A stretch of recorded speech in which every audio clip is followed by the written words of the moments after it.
Hello, space friends. Captain Snuggles here, back in X4 Foundations to give you guys an update on my 9.0 beta testing.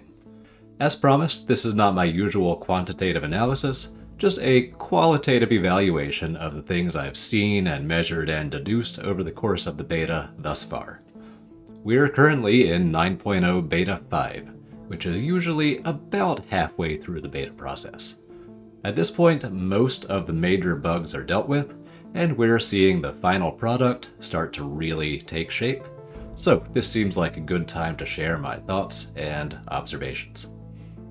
There's also one more thing I want to do with this video, and I'll go ahead and get that out of the way right now.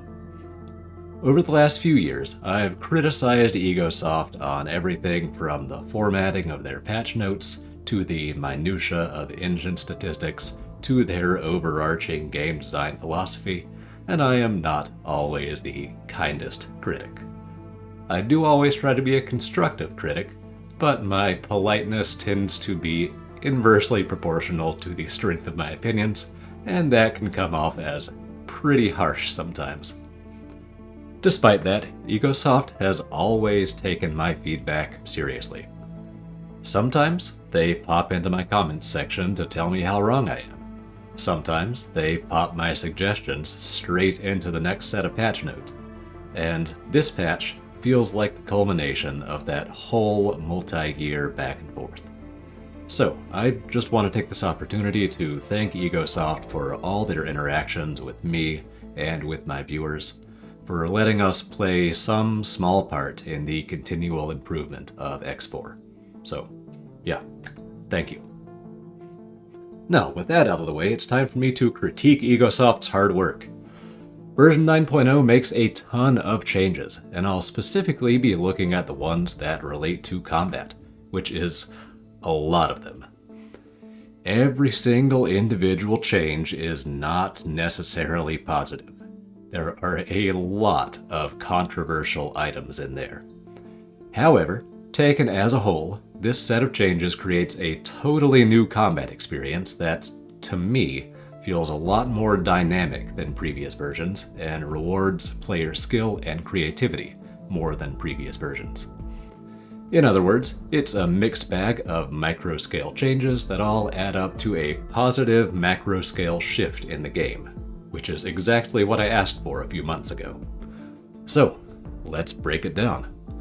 I won't go through a comprehensive changelog, I'll just cover what I see as the top 3 most influential changes in this patch, starting with 3rd place. That bronze medal goes to the AI updates. The combat AI has been slightly to moderately improved, on average, for all ships except for capital ships without main batteries. The big effect here across the board is to improve damage application. All ships fire their main weapons more frequently and more accurately. There are also some navigational adjustments, such as capital ships being allowed to boost, roll, and reverse more frequently, and improved subcapital boosting as well. None of that is absolutely game-changing, and there are a few downsides to this new navigation, but overall it's a very solid set of changes. I know a lot of people out there think this is truly game-changing on its own, specifically the updated destroyer behavior, but honestly, I think people are misinterpreting it a little bit. I mentioned that the AI hasn't improved for capital ships without main batteries, and I'd argue that it's actually gotten worse, because their combat movement patterns have become a lot more stationary, which gives up the mobility advantage that turret-based ships should have. With most turrets, that's pretty detrimental. For the Xenon in particular, it is suicidal. So, long story short, the K and the I are the community's main test subjects, but they've gotten a huge nerf, which makes the destroyer buff look way better by comparison. Don't get me wrong, it's still a very significant improvement. The update allows destroyers to really shine if you set them up for success, but at its core, it's still the same old AI with the same old limitations, which means they still find humiliating ways to die if you don't actively keep them out of trouble. The player's fleet management skills are the determining factor in destroyer success or failure, more so than with any other ship class. Conveniently enough, fleet management has been drastically improved, which brings us to the second most influential update, the new control scheme. There are 3 new ways to issue orders to your ships using Shift, Control, and a new option for your neutral input. Those 3 methods combined enhance the existing order queue system, and they also let you issue and queue what are called priority orders. When you issue a priority order, your ships pause whatever they're doing, shift immediately to the priority order queue, then go back to their standard order queue once the priority orders are all complete. You can keep manipulating the standard queue while priority orders are active, which opens up a ton of real-time tactical options that used to be either impossible or extremely awkward to execute.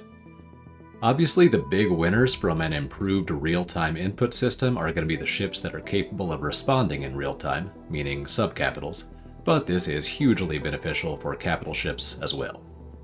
I know this sounds pretty simple, but I cannot overstate how much it streamlines fleet combat. And that's good, because in first place, the most influential set of changes, the big ticket item, is the weapon and shield rebalance. There's way too much to go over, but to summarize, burst DPS has been universally reduced, multi-weapon sustained DPS has been improved, ship's raw HP has been increased on average, shield recharge rate has been increased on average, shield recharge delay has been increased on average, including for capital ships, and weapon and turret effects have been diversified, including limiting the ability of small and medium weapons to disrupt the travel drive and shield recharge of capital ships.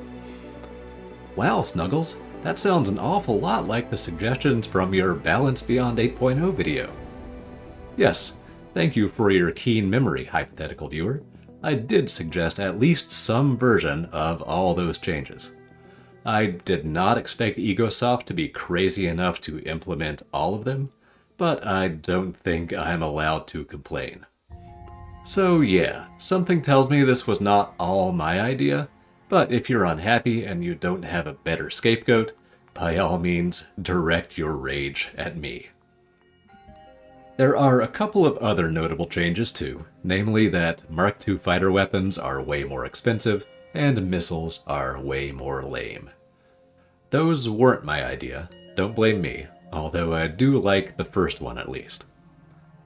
Anyway, add up all that rebalancing and you get a broad shift towards sustained DPS battles of attrition in which it's important to disrupt your opponent's mobility and shield recharge, while avoiding disruptions to your own mobility and shield recharge, which favors mixed weapons and combined arms doctrines, as opposed to just stacking enough burst damage to one-shot everything on the field.